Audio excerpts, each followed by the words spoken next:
এবার champions league round of 16 ম্যাচকে সামনে রেখে মুখোমুখি হতে যাচ্ছে ইউরোপের দুই জায়ান্ট ক্লাব বার্সেলোনা ও বেনফিকা। কে জিতবে এই ম্যাচ? স্পেনের চিরদুর্দম্য স্বাধীনচেতা হিসেবে পরিচিত কাতালানদের ঐতিহ্য বহনকারী ক্লাব বার্সেলোনা, নাকি পর্তুগালের রাজধানী লিসবন শহরে গড়ে ওঠা ইতিহাস ও ঐতিহ্যে মোড়ানো বেনফিকা? আজ বাংলাদেশ সময় রাত 2টায় মুখোমুখি হবে এই দুই দল। সর্বশেষ এই বছরের জানুয়ারিতে চ্যাম্পিয়ন্স লিগের প্রথম রাউন্ডেও মুখোমুখি হয়েছিল তারা।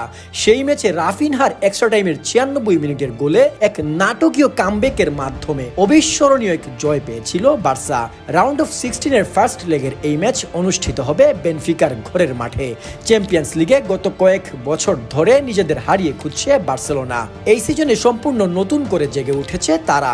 ইউসিএল এ বার্সেলোনার এই উড়ন্ত পারফরমেন্সের কারণ আর কিছু নয়, তাদের নতুন কোচ হ্যান্সি ফ্লিক।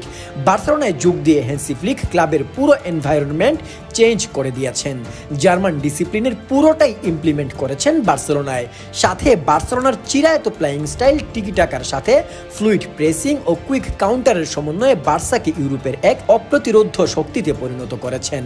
সাথে বার্সার হাইলাইন ডিফেন্স তো আছেই, যে ডিফেন্স লাইনের ট্রেপে পড়ে অফসাইডের শিকার হয়ে বার্সার কাছে নিত্যদিন পয়েন্ট হারিয়ে যাচ্ছে ইউরোপের অন্যান্য ক্লাবগুলো। সব মিলিয়ে বর্তমান ইউরোপের অন্যান্য ক্লাবের জন্য বার্সেলোনার মুখোমুখি হওয়া এক মহা আতঙ্কের কারণ হয়ে দাঁড়িয়েছে বলা যায়।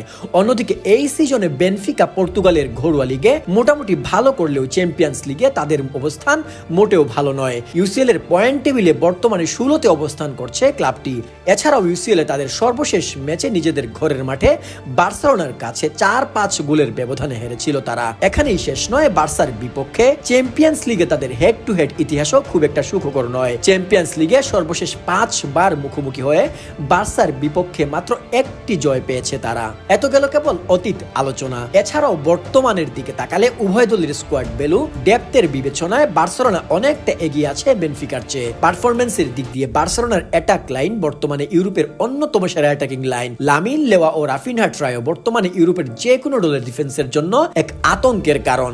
শুধু অ্যাটাক না, মিডফিল্ড ও বেনফিকার চেয়ে যোজন এগিয়ে আছে বার্সা। পেড্রি, গাভি, দানি ওলমো, মার্ক কাসাডো, ফার্মিন সহ প্রয়োজনে অভিজ্ঞ ফ্র্যাঙ্কি ডে ইয়ং তো আছেই। ডিফেন্সেও একই হিসাব, বেনফিকার চেয়ে এখানেও এগিয়ে আছে বার্সেলোনা। অন্যদিকে ইনজুরিতে পড়ে বেনফিকার অন্যতম গুরুত্বপূর্ণ খেলোয়াড় আনহেল ডি মারিয়া অনেক দিন ধরেই মাঠে নেই।